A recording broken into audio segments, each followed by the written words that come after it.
décision du chef de l'État en 90 de libéraliser l'économie camerounaise consistait à créer une dynamique de croissance, d'atténuer les inégalités entre certaines familles qui avaient le monopole de certains secteurs industriels, de répartir les richesses de ce pays sur un grand panel de la population, de créer un renouveau économique dans la mesure où les anciennes lois qui régissaient le secteur de l'économie n'étaient plus adaptées au contexte moderne du commerce.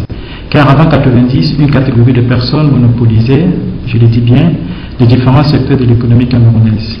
Il fallait rapidement corriger cette inégalité afin de permettre que notre économie soit plus flexible, plus noble, plus dynamique et plus créatrice d'emplois. Sur ce plan, nous pouvons dire sans hésiter que la libéralisation de l'économie camerounaise de notre pays a un contenu réel. Pour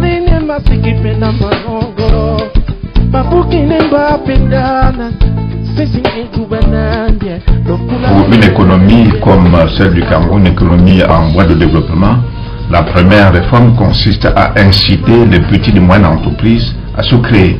Donc, vous savez qu'il y a eu un mouvement de création de PME.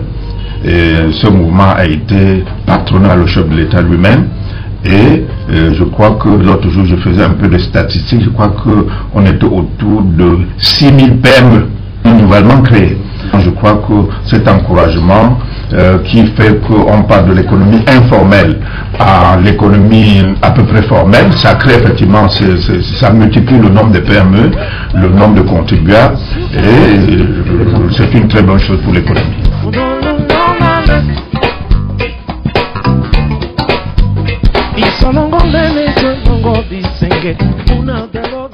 Cette libéralisation, ça a amené une véritable révolution technologique.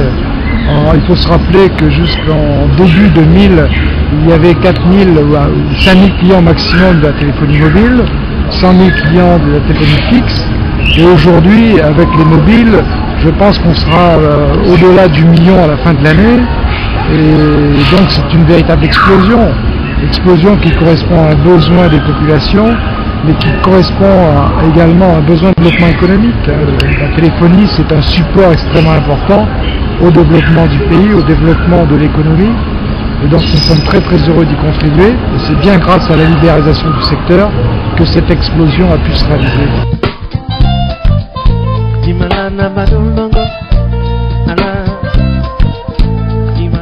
Tout est libéralisé.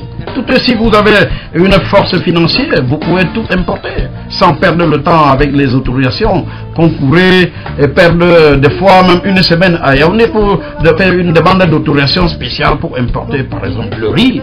Même il fut un moment où nous avons pris même des autorisations avant même d'importer les oignons. Tout est changé dans ce pays, ça marche.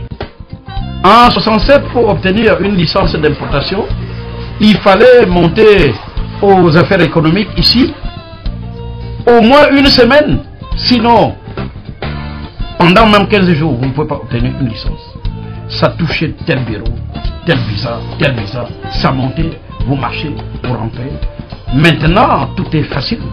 Vous voulez maintenant importer, comme vous le savez vous, avec le circuit actuel, vous êtes devant une banque. Dans le 10 minutes auto qui suit, on vous livre votre licence.